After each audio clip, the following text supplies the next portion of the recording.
We must learn from our history before it is too late. Why can't politicians control the federal debt? Because all our money is created out of debt. Again, it's a debt money system. Our money is created initially by the purchase of U.S. bonds. The public buys bonds like savings bonds, the banks buy bonds, foreigners buy bonds, and when the Fed wants to create more money in the system, it buys bonds, but pays for them with a simple bookkeeping entry which it creates out of nothing. Then this new money, created by the Fed, is multiplied by a factor of 10 by the banks thanks to the fractional reserve principle. So although the banks don't create currency, they do create checkbook money or deposits by making new loans. They even invest some of this created money. In fact, over $1 trillion of this privately created money has been used to purchase U.S. bonds on the open market, which provides the banks with roughly $50 billion in interest, risk-free, each year, less the interest they pay to some depositors. In this way, through fractional reserve lending, banks create over 90% of the money and therefore cause over 90% of our inflation. What can we do about all this? Fortunately, there's a way to fix the problem fairly easily, speedily, and without any serious financial problems. We can get our country totally out of debt in 1 to 2 years by simply paying off these U.S. bonds with debt-free U.S. notes, just like Lincoln issued. Of course, that by itself would create tremendous inflation, since our currency is presently multiplied by the fractional reserve banking system. But here's the ingenious solution, advanced in part by Milton Friedman, to keep the money supply stable and avoid inflation and deflation while the debt is retired.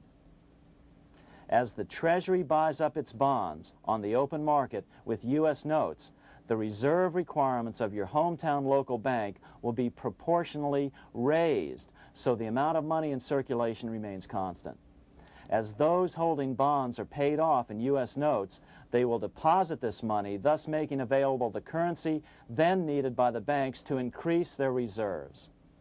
Once all the U.S. bonds are replaced with U.S. notes, banks will be at 100% reserve banking instead of the fractional reserve system currently in use.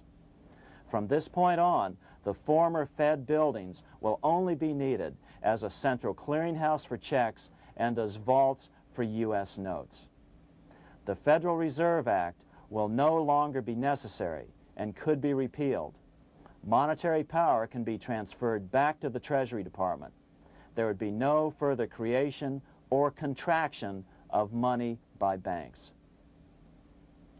By doing it this way, our national debt can be paid off in a single year or so, and the Fed and fractional reserve banking abolished without national bankruptcy, financial collapse, inflation or deflation, or any significant change in the way the average American goes about his business.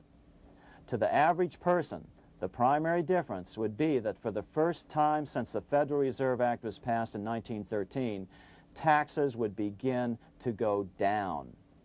Now there's a real national blessing for you, rather than for Hamilton's banker friends. Now let's take a look at these proposals in more detail. Here are the main provisions of a Monetary Reform Act which needs to be passed by Congress. We've drafted a proposed Monetary Reform Act which follows at the end of this tape. Of course, variations with the same results would be equally welcome. 1. Pay off the debt with debt-free U.S. notes. As Thomas Edison put it, if the U.S. can issue a dollar bond, it can issue a dollar bill. They both rest purely on the faith and credit of the United States government. This amounts to a simple substitution of one type of government obligation for another. One bears interest, the other doesn't. Federal Reserve notes could be used for this as well, but could not be printed after the Fed's abolished as we propose, so we suggest using U.S. notes instead. 2. Abolish fractional reserve banking. As the debt is paid off, the reserve requirements of all banks and financial institutions would be raised proportionally at the same time to absorb the new U.S. notes, which would be deposited and become the bank's increased reserves. Towards the end of the first year of the transition period, the remaining liabilities of financial institutions would be assumed or acquired by the U.S. government in a one-time operation. In other words, they too would eventually be paid off with debt-free U.S. notes in order to keep the total money supply stable. At the end of the first year or so, all of the national debt would be paid, and we could start enjoying the benefits of full reserve banking. The Fed would be obsolete, an anachronism. 3. Repeal the Federal Reserve Act of 1913 and the National Banking Act of 1864. These acts delegate the money power to a private banking monopoly. They must be repealed and the money power handed back to the Department of Treasury where they were initially under President Abraham Lincoln. No banker or person in any way affiliated with financial institutions should be allowed to regulate banking. After the first two reforms, these acts would serve no useful purpose anyway, since they relate to a fractional reserve banking system. 4. Withdraw the U.S. from the IMF, the BIS, and the World Bank. These institutions, like the Federal Reserve, are designed to further centralize the power of the international bankers over the world's economy, and the U.S. must withdraw from them. Their harmless functions, such as currency exchange, can be accomplished either nationally or in new organizations limited to those functions. Such a monetary reform act would guarantee that the amount of money in circulation would stay very stable, causing neither inflation nor deflation. Remember, for the last 3 decades, the Fed has doubled the American money supply every 10 years. That fact and fractional reserve banking are the real causes of inflation and the reduction in our buying power, a hidden tax. These and other taxes are the real reasons both parents now have to work just to get by. The money supply should increase slowly to keep prices stable, roughly in proportion to population growth, about 3% per year, not at the whim of a group of bankers meeting in secret. In fact, all future decisions on how much money will be in the American economy must be made based on statistics of population growth and the price level index. The new monetary regulators and the Treasury Department, perhaps called the Monetary Committee, would have absolutely no discretion in this matter except in time of declared war.